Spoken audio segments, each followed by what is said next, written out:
Me estaban esperando. Ahora les voy a contar una historia fantástica de la llegada del general a Caracas. Ahora un minutito, déjame dejar esto.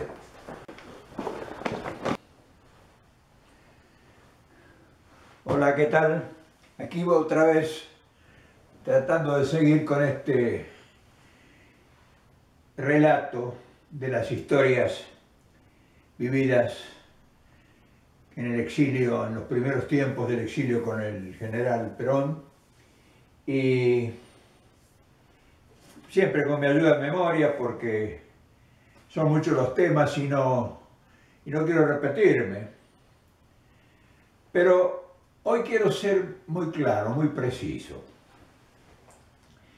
Y antes de continuar quiero decírselos con toda claridad. Todas estas historias de Perón no parten desde un historiador, ni de un erudito, ni un técnico en la historiografía. Son recuerdos de mis vivencias y como tal se las transmito como las viví, con toda la deficiencia que puede tener quien cuenta una historia sin estar preparado para ser historiador. Este momento de la vida de Perón quizás sea uno de los momentos más tristes y más dramáticos que el general le tocó vivir, los primeros tiempos del exilio. Pero hay historias del peronismo mal aprendidas, y ustedes preguntarán, y bueno, ¿por qué mal aprendidas? Sí, porque han sido mal explicadas. O sea, esta etapa no tuvo el referente profesional que pudiera ir seleccionando los hechos y escribiendo, tomando notas, sino que se careció de eso, porque Perón estaba solo. Y entonces, los que por esas cosas del destino tuvimos la fortuna de compartir esos tiempos amargos, y ya se han muerto todos casi, yo creo que todos, yo soy un sobreviviente. Traigo esos recuerdos para que con esos recuerdos se pueda construir en el día de mañana una historia verdadera, una historia mucho más dramática de lo que la gente se imagina y piensa. Tengan en cuenta que Perón era un hombre sumamente poderoso, tenía un gran predicamento, estaba llevando un movimiento nacional, una gran experiencia, un gran experimento político, social y económico por primera vez en el continente. Lo estaba realizando porque había habido otro teórico en América Latina que fue Mariátegui en Perú y que lo trató de instrumentar Haya de la Torre y no le permitieron. Entonces, la segunda experiencia real, concreta, de la lucha contra el imperialismo internacional, el primero que la lleva a cabo con organización es Perón. Entonces, ese experimento afectaba muchos intereses. afectó intereses enormes. Y como les dije antes en el otro video, era un tiempo donde se debatían el dominio del mundo. Dos imperialismos. Habían vencido a un tercer imperialismo, que era la Alemania, que era, por eso se unieron todos, el espanto los unió, se unieron los comunistas con los norteamericanos. Increíble, pero bueno, así es, los intereses conllevan a hacer cosas, a tragar sapos intragables. Y Perón le toca esa coyuntura de la historia donde hay una gran disputa en el mundo. Se había dicho una guerra, la habían ganado y ahora se repartían el botín. Entonces Rusia se quedó con media Europa, pero quería meter los pies en América Latina. Por eso fomenta y por eso financia y por eso estimula la Revolución Cubana. O sea, el pretexto de la Revolución Cubana y el sostenimiento y todos los brotes revolucionarios que se van produciendo en todo el continente, financiados por Cuba, tienen un objetivo. No es que la gente se hizo comunista o se quiso ser comunista. De ninguna manera. Fíjense que, cosa muy importante tener en cuenta, todos los ideólogos de la revolución de comunista o pseudo comunista en América Latina no provenían de las clases menos política y cultural y económicamente pobres, marginadas, sino los revolucionarios del comunismo eran todos intelectuales. O sea que Rusia tenía sus estrategias para quedarse con el continente. Bueno, en ese contexto que si no se analiza o si no se, por lo menos se explica, no se entiende por qué Perón produce tanta resistencia. O sea, Perón afectaba intereses, pero afectaba intereses a los americanos, pero también afectaba intereses a los comunistas.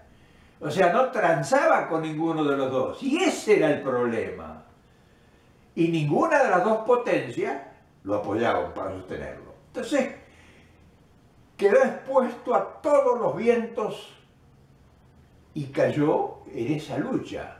Esa fue la lucha de Perón, contra dos imperios que luchaban por lograr la hegemonía del mundo.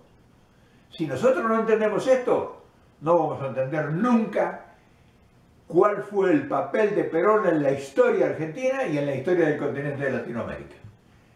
Ahora vamos a hacer una pausa y después les voy a continuar con la historia que les voy a contar hoy, que es la llegada de Perón a Venezuela, a Caracas.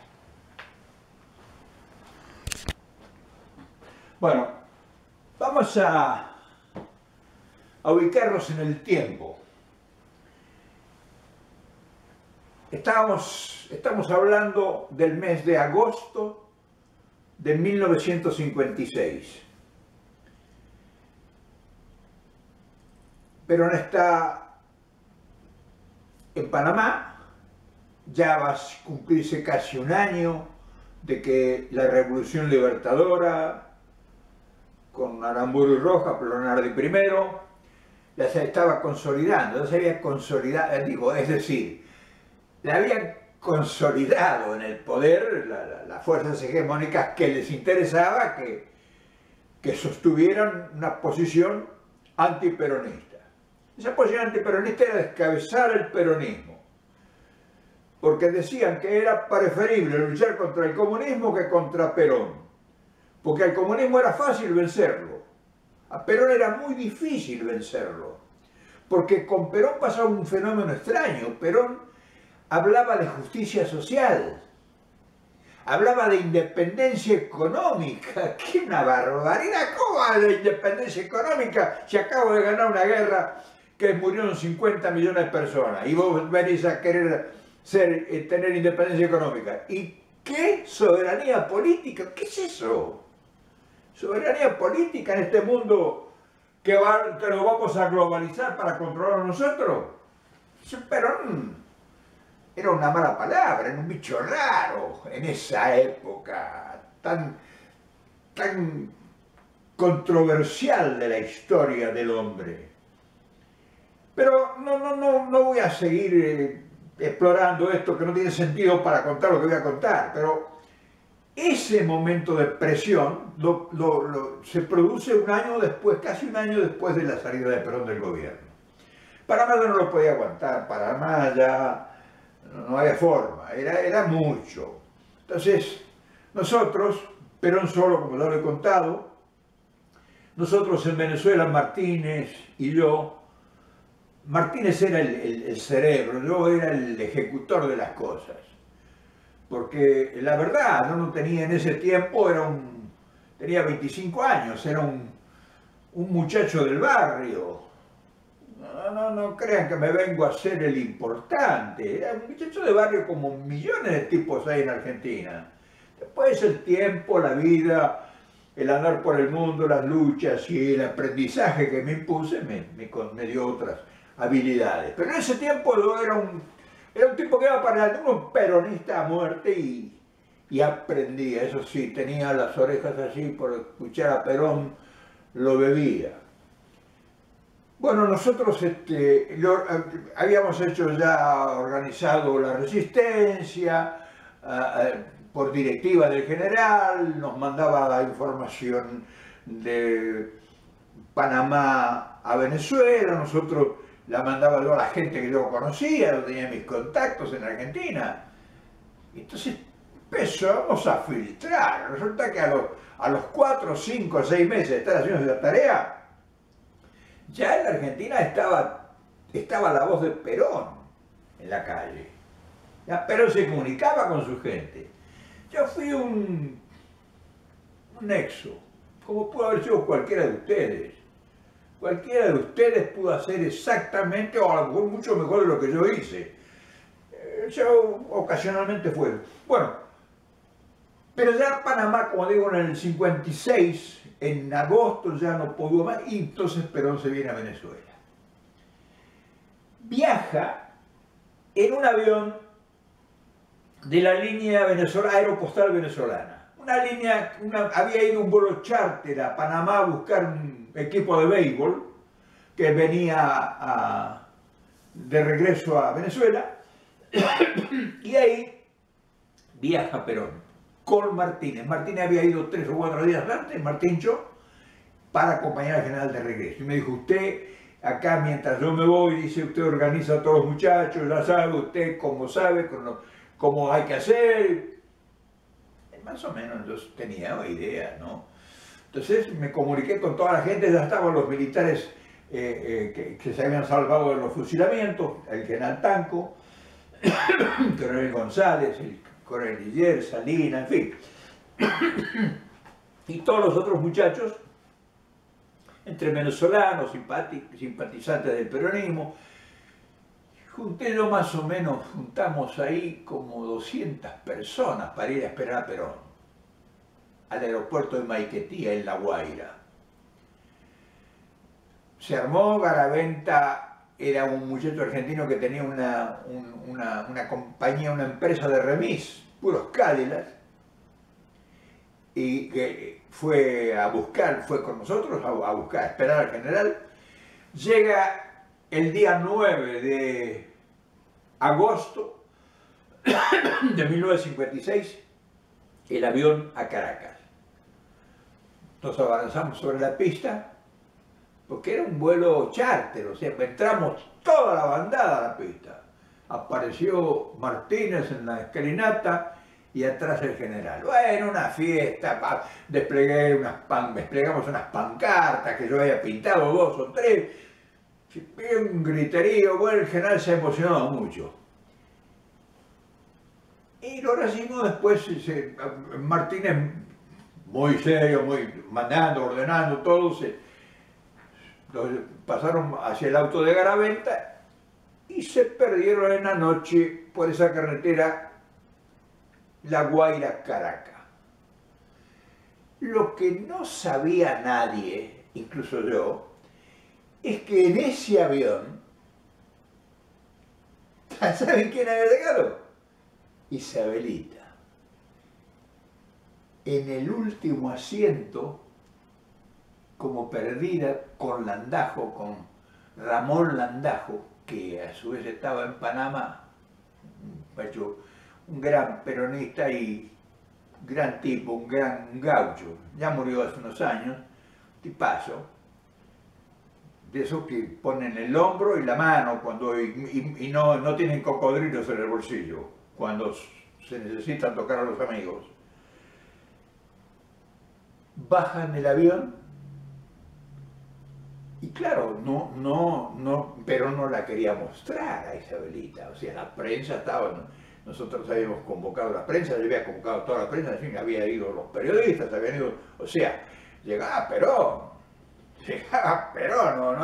no llegaba cualquiera, se había dado cita a toda la prensa nacional e internacional. Nadie se dio cuenta de que también en ese avión llegó Isabelita, incluyendo nosotros, yo tampoco. Recién me entero de esa llegada al otro día. Pero esta se la voy a contar ahora un ratito. Un momentito, por favor.